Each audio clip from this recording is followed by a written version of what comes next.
Welcome back to making a Discord bot in Windows with Discord.py. There was a lot of requests for a part 2, so here it is. Right before we get into the coding, I'm just going to quickly show you how to invite your bot to the server. So you just want to go over here and hover over More, and then select Developers near the bottom. Select My Apps. Click your bot, and copy this client ID right here. Paste it into this website here. I'll post this link for this website in the description. So in the bottom left here, you can just have a box to paste in your ID. And once you do that, it will give you this invite link that you can use. Give it to your friends and such to invite the bot to your a server. So you can also just select what kind of permissions the bot will have by default upon joining the server if they use this invite link. So I'm just going to go ahead and give it some basic permissions.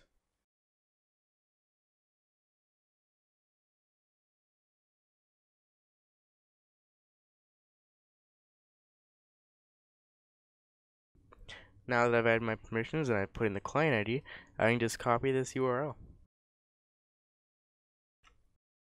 You can just give this URL to anybody you'd like, and they can just enter in their web browser, and they'll be brought to a page to invite the bot to the server. So I'm going to go ahead and invite the bot to my tutorial server. As you can see here, all the permissions are selected that we chose on the permissions calculator website.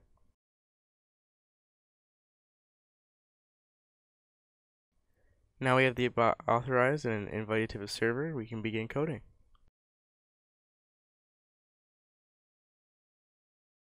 In part 2, we're going to be utilizing onMessage and addReaction to add a reaction to the message if the content is equal to some sort of string. So the first thing we're going to do is we're going to open up our API docs here, and we're going to go to event reference. If you scroll down here, you'll scroll down to discord.onMessage, and this is the event reference that we're going to be using today. As you can see that this only takes one argument, which is the message. So to do this, we're going to open up our bot file from part 1, and we're going to define the event. To define the event, it's going to be like defining the command, but with event instead of command. We've actually already done something like this above here with onReady, but instead of onReady, it's going to be onMessage.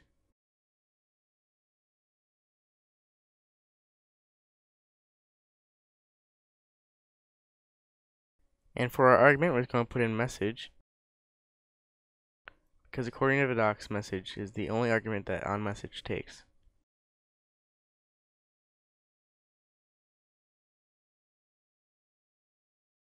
So now we're going to make a list containing strings, a list of strings, and if the message content is equal to any item in this list, then we're going to add a reaction to the message.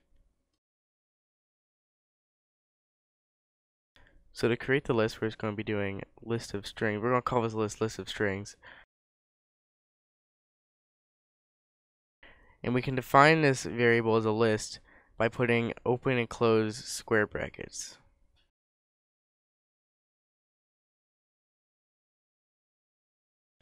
And I'm just going to put in 2 strings, but you can put in as many as you'd like. And if the message content is equal to any one of these strings, then it will add a reaction.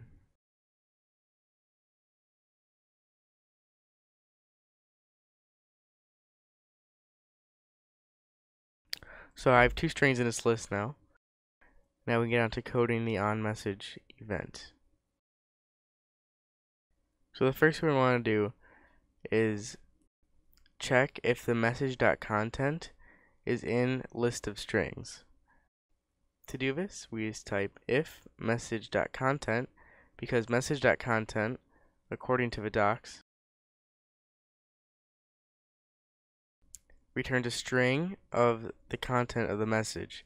So if you were to type if message is in blah blah blah, it wouldn't work because a message is a message object.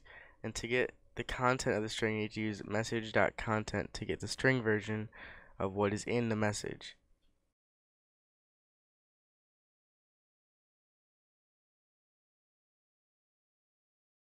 And we're going to be using in. So if message.content is in, and then we can type a list here. So you can enter a list manually without the use of a variable, or you can just pass in a variable like we've done here above.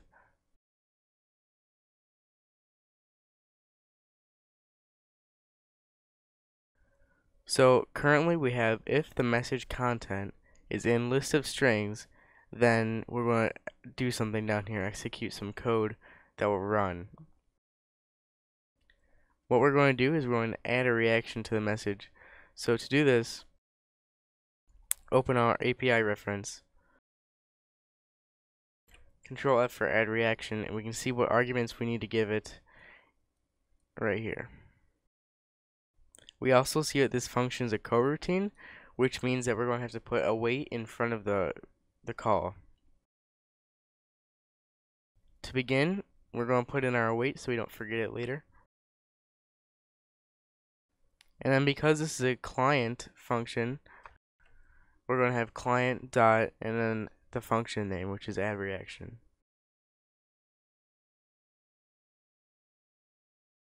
And there's two variables that this takes,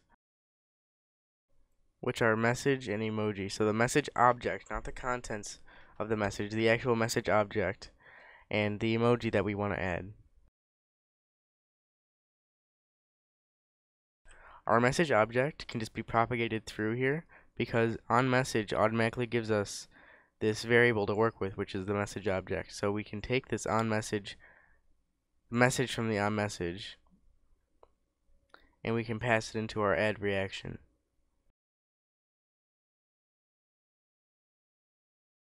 We also need to enter an emoji here. So there's multiple ways that you can add emojis in as a string in Python, but the way we're going to be using is copying and pasting from Discord. So if you open up your Discord and type in a message starting with backslash and then the emoji you want to enter, I want to be using OK hand for this. You'll see that it's not the actual emoji, but like a copyable version that you can use. There's the regular version for comparison. So we're going to copy our backslash version. And we're going to paste it into our emoji argument that we had to put in here for add reaction. Now what we can do is we can run our code and see what we've accomplished. To do this, simply open your command prompt, type in Python, and then drag and drop your bot's file into there.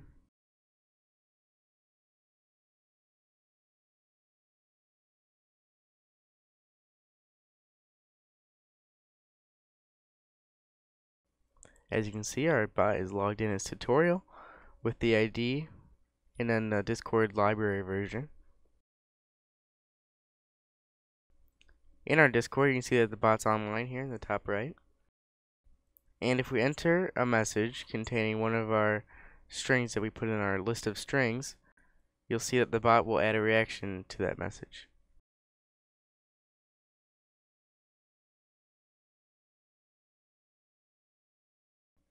Right here, you get OK hand, tutorial reacted with OK hand. And our other string was add reaction. And the bot also adds a reaction to that. So if we type anything else besides these two, the bot will not add a reaction to it.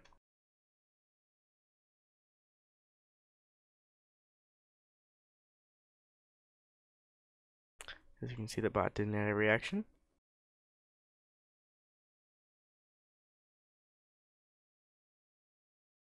Also, if the capitalization doesn't match, the bot will not currently add a reaction to the message. As you can see, the bot didn't add the reaction to this message, even though, because it's the capital A here. So before it did, because it was all lowercase. To fix this, we can go into our code here, and we can take message.content because it returns a string. We can use the built-in function .lower to lower all the capitalizations in this message to lowercase.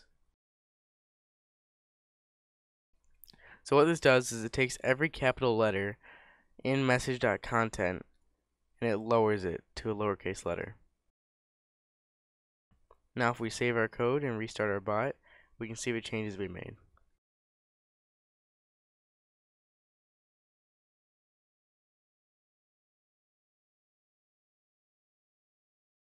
And as you can see, the bot will now add a reaction to messages with different capitalizations.